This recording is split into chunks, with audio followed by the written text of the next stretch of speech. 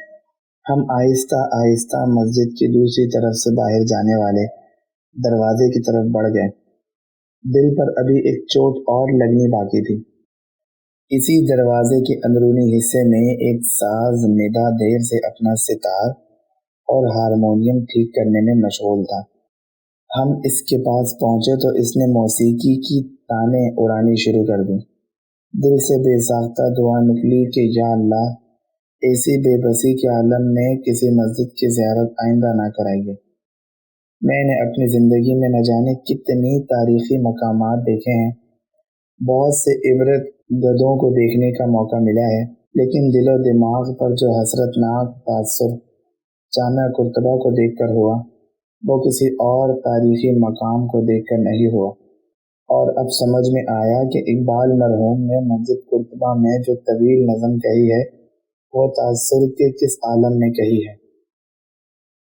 سلسلہ روز و شب نقش گر حادثات، سلسلہ روز و شب اصل حیات و ممات، سلسلہ روز و شب تار حریر دو رنگ، جس سے بناتی ہے ذات اپنی قبائے صفات۔